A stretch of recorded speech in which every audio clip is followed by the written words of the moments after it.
Salam berjumpa kembali Bapak Ibu, saudara-saudari, teman-teman sekalian, sahabat-sahabat yang terkasih. Pada kesempatan ini saya mengajak kita kembali lagi untuk mendengarkan sabda Tuhan yang kita ambil dari penginjil Yohanes bab 1 ayat 29 sampai 34. Yohanes menunjuk kepada Yesus. Pada keesokan harinya Yohanes melihat Yesus datang kepadanya dan ia berkata, "Lihatlah anak domba Allah yang menghapus dosa dunia. Dialah yang kumaksud ketika kukatakan, kemudian daripadaku akan datang seorang yang telah mendahului aku, sebab dia telah ada sebelum aku. Dan aku sendiri pun mula-mula tidak mengenal dia, tetapi untuk itulah aku datang untuk membaptis dengan air, supaya ia dinyatakan kepada Israel." Dan Yohanes memberi kesaksian katanya, "Aku telah melihat roh turun dari langit seperti merpati, dan ia tinggal di atasnya. Dan aku pun tidak mengenalnya, tetapi dia yang mengutus aku untuk membaptis dengan air telah berfirman kepadaku, jikalau engkau melihat roh itu turun ke atas seorang dan tinggal di atasnya, dialah itu yang akan membaptis dengan Roh Kudus. Dan aku telah melihatnya dan memberi kesaksian, ia inilah anak Allah." Demikianlah sabda Tuhan, terpujilah Kristus. Teman-teman sekalian, Bapak Ibu saudara-saudari yang terkasih, pada bacaan Injil kemarin Yohanes memberi kesaksian tentang dirinya sendiri, bahwa dalam memberikan kesaksiannya itu Yohanes sungguh menampilkan sebagai pribadi yang sangat rendah hati. Ketika orang mengatakan atau bertanya, "Siapakah engkau? Apakah engkau nabi yang akan datang? Apakah engkau Mesias? Apakah engkau Elia?"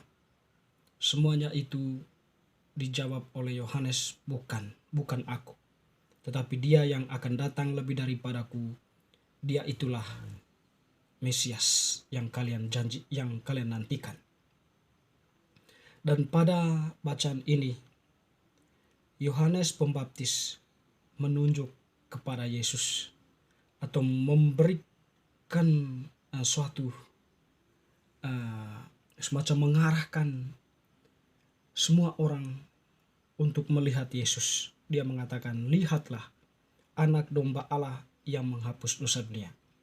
Nanti kan sebuah pernyataan yang terarah kepada Yesus dan juga berkaitan dengan tujuan kedatangan Yesus nantinya, bahwa kalau orang Israel dalam Paskah Yahudi mereka yang dikurbankan sebagai penghapus dosa itu adalah anak domba, binatang, tetapi dengan kehadiran Yesus, anak domba itu adalah Yesus itu sendiri, bahwa dia yang kemudian mengorbankan dirinya sebagai anak domba Allah demi menghapus dosa manusia.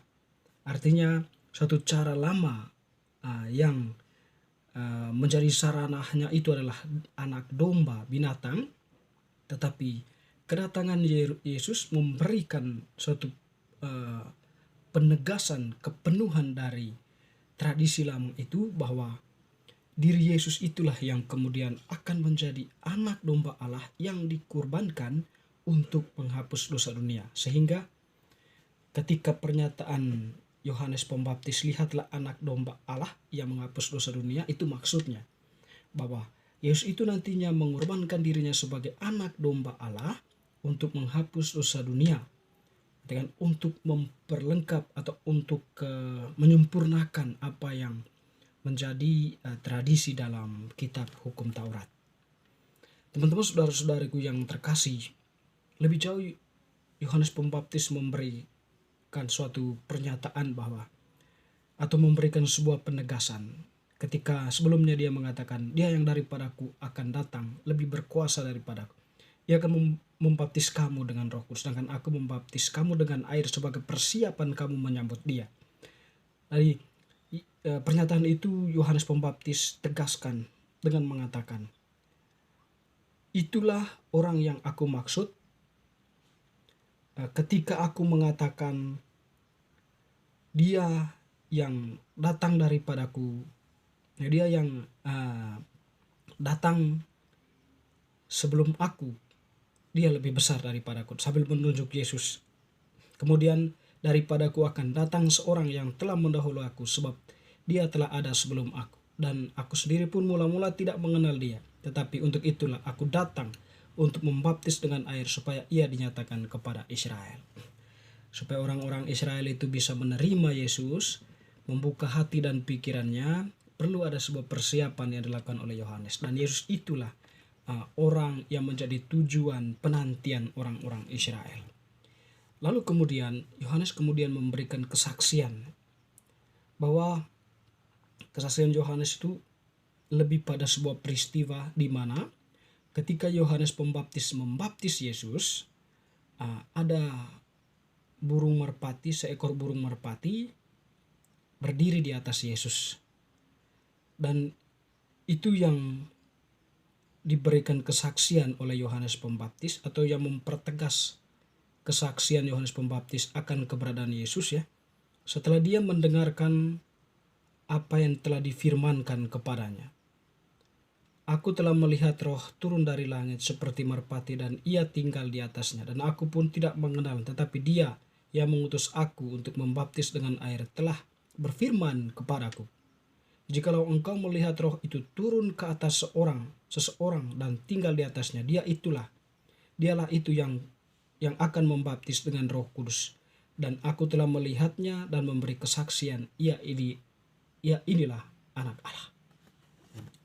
Jadi ya, ketika Yohanes Pembaptis itu membaptis Yesus, ada pada Yesus seekor burung merpati ya, berdiri di atasnya, dan Roh Kudus turun dari langit. Nah, hal itu yang kemudian mempertegas iman dari Yohanes Pembaptis akan Yesus, bahwa dia itu adalah anak Allah. Ya.